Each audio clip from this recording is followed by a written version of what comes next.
A dona destas terras é uma pioneira. Logo que soube da construção da Transamazônica na década de 70, a família de Dona Ivone deixou o Rio Grande do Sul para prosperar a quase 4.000 quilômetros de distância. A escolhida foi Rurópolis, no Pará. Quando vocês chegaram aqui, a propriedade não era bonita assim desse jeito? Tudo mato. Tudo mato. Tinha um limpo, uma mancha assim limpa, terraplanagem, o Inca tinha feito. Mas o resto era tudo mato. As árvores eram muito grandes. Eu sei que o meu esposo, ele passou numa maçaranduba, né? Ele sempre contava, ele passou um dia inteiro para derrubar no machado.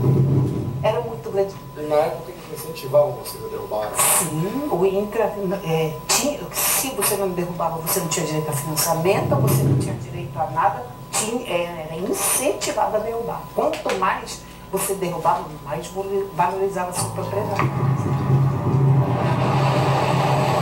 Sem qualquer preocupação ambiental, o governo da época queria povoar a Amazônia.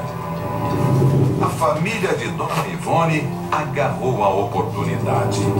Na época, eu estou vendo aqui, Rurópolis era notícia internacional, só que um jornal alemão, olha só, eles falam uma página inteira sobre toda a colonização de Rurópolis, e aqui é a foto de vocês, né? Dona Ivone, o marido e a filhota na mão. Dona Ivone teve visitas ilustres em casa. Em 1974, recebeu o então presidente Médici. Como é que foi esse encontro com o presidente Médici? Porque a cidade parou para recebê-lo. Tem uma segurança toda, você não pode ficar assim muito à vontade, não pode fazer muita coisa. A gente oferece café, só que ele não pode aceitar. 4 anos depois chegou Geisel. Ele questionou várias coisas, no caso se nós estávamos queimando gás ao invés de lenha, que tinha muita lenha. Ele foi no Pimentel, olhou, uma coisa, novidade para ele. Mas... Dona Ivone, a senhora recebeu a visita de 2 presidentes, 2 generais da época do regime militar. A senhora apoiava o regime? Apoiava.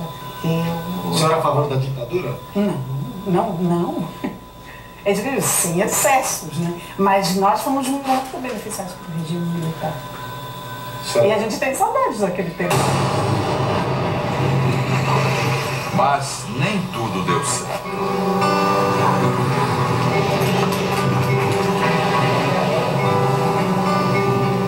Desde que a Transamazônica começou a ser construída, passou a valer em toda a região a chamada Lei do Mais Forte.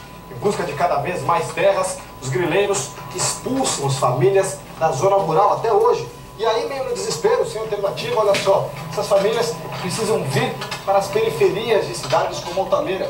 O problema é que aqui, a maioria dessas famílias descobre que vai ter que viver na miséria.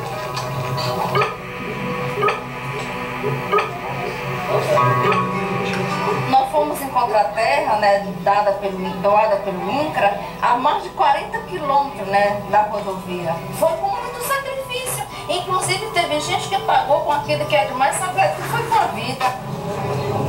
Sem controle, sem estrutura, as cidades receberam muito mais gente do que tinham capacidade de absorver. Resultado: violência e dor. Seu Sebastião foi obrigado a se curvar à lei do mais forte. Eu reclamar não podia, porque eu não tinha coragem de reclamar por causa do assunto dele lá, que era perigoso, né? Qualquer coisa, eles, olha, manda puxar o cara. E pra mim sair, foi obrigado a sair com O senhor tinha medo de falar com ele? Com medo, o brasileiro que sonhava com uma vida melhor abandonou tudo. É, com os olhos fechados e abertos, não esqueço da minha terra. Você tinha... Sinto aquela falta, né? Se eu tivesse dado, eu era outro homem. Seu Sebastião hoje mora na periferia de Altamira, no Pará. Muitos vizinhos dele também foram vítimas de pistoleiros e de abuso de poder. No final de 2010, Dona Maria e o marido ficaram frente a frente com a morte. Roubaram minha terra. Matadores invadiram a casa deles. A ordem era sumir do mapa, deixar tudo para trás. Meu marido não dizia nada no caos, que a terra era nossa. Que já que eles queriam fazer lá dentro da terra. Eles falaram o quê? Aí ele disse que não, que ou ele desocupava a terra, então eles matavam. Aos 53 anos, seu Elias tenta um recomeço. O senhor pensa em voltar para lá? Não. Sua terra? Não imagina. Lá só para fazendeiro, para quem tem condição. Os perigos da Transamazônica. No meio da pista, buracos. Ao lado, barrancos de dar calafrios. Em instantes. Ninguém para cortar.